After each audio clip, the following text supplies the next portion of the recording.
I've been camping for over 15 years. The wilderness has always been my escape, my sanctuary. I thought I knew every sound, every shadow, every trick the forest could play on your mind. I was wrong. These are 3 true camping horror stories that still haunt me to this day. Stories that changed the way I see those dark woods forever. Story 1. The Watcher at Black Pine Trail. 3 summers ago, I decided to solo camp at Black Pine Trail in Northern California. It's remote, beautiful, and during weekdays, completely empty. I arrived just before sunset, set up my tent near a clearing, and felt that familiar peace wash over me. The kind of peace you only find miles away from civilization. Around midnight, I woke up to complete silence. Not the normal forest silence, but the absence of everything. No crickets, no wind, nothing. That's when I heard it. Footsteps. Slow, deliberate footsteps circling my tent. I grabbed my flashlight, my heart hammering in my chest. Called out, asking if someone needed help. The footsteps stopped. For maybe 30 seconds, there was nothing. Then I heard breathing. Right outside the tent fabric, inches from my face. Heavy, wet breathing that didn't sound quite human. Shh. I unzipped the tent and shined my light into the darkness. Nothing. But the smell hit me immediately. Rotting meat mixed with something chemical, something wrong. I swept my flashlight across the tree line, and that's when I saw him. A figure, maybe 7 feet tall, standing completely still between 2 pine trees. The light reflected off his eyes, but they were too high up, too far apart. I backed into my tent, zipped it shut like that would help, and sat there gripping my knife until my hands went numb. For the next 4 hours, I heard those footsteps, circling, stopping, circling again. Sometimes the breathing would return, sometimes I'd hear what sounded like whispers in a language I couldn't understand. When dawn finally broke, I threw everything into my car and drove. I left my tent stakes, my firewood, everything. In my rearview mirror, I swear I saw that figure standing at the edge of the clearing, watching me leave. I've never been back to Black Pine Trail, and I never will. Story 2. The Symbols in the Snow. Last winter, my buddy Marcus and I went backcountry camping in Montana. We're both experienced with winter survival, so we weren't worried. We should have been. On our second night, we discovered a series of symbols carved into trees surrounding our camp. Fresh carvings, the wood still pale and sticky with sap. They formed a perfect circle around us, maybe 50 feet in diameter. Spiral patterns, jagged lines, shapes that looked almost like eyes. Neither of us had noticed them when we set up camp. Marcus wanted to leave immediately, but it was already dark and the temperature was dropping fast. We decided to wait until morning. We built up the fire and took turns keeping watch. During my shift, around 2 a.m., I saw the footprints appearing in the snow.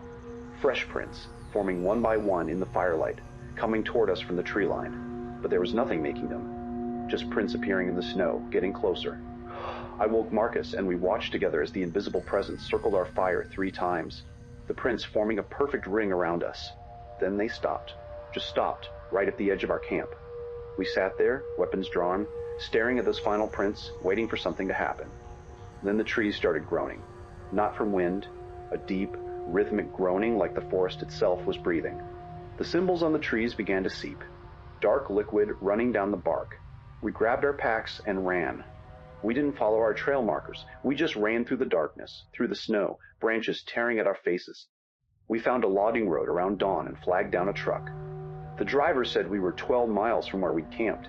12 miles we'd covered in complete darkness through dense forest. To this day, neither Marcus nor I can fully remember that run. It's just fragments.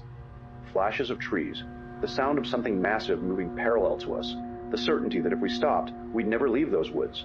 Story 3. The Abandoned Camp. This last story happened just 6 months ago. I was camping alone in Oregon, a trail I'd hiked a dozen times. On my second day, I found another camp about a quarter mile from mine.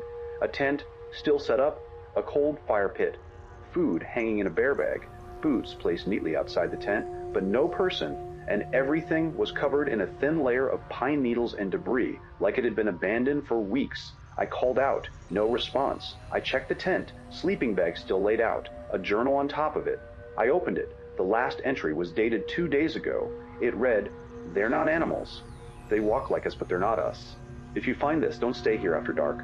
Don't let them see you see them." My blood went cold. It was already 4 p.m. I started packing immediately. That's when I noticed them. Figures standing in the distant trees. 3, maybe 4 of them. Perfectly still. Watching. They were too far away to see clearly, but their proportions were wrong. Arms too long. Heads tilted at angles that made my stomach turn. I shouldered my pack and started walking quickly toward the main trail. Every time I glanced back, they were closer. Not running, just closer, like they were teleporting between the seconds I wasn't looking. The distance between us was shrinking impossibly fast. Ugh, I ran. I ran harder than I'd ever run in my life. My pack bounced against my spine. My lungs screamed, but I didn't stop. I could hear them behind me now. Not footsteps, a sound like branches scraping against stone. Getting closer. Right behind me, I burst onto the main trail and nearly collided with a group of day hikers. I spun around, ready to warn them, ready to see those figures emerge from the trees. But there was nothing. Just empty forest. The hikers asked if I was okay. I couldn't answer. I still can't fully explain what happened.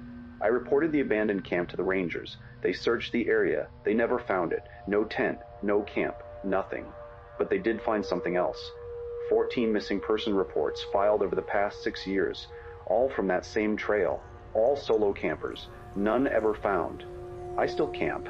I can't give up the wilderness entirely, but I'm different now.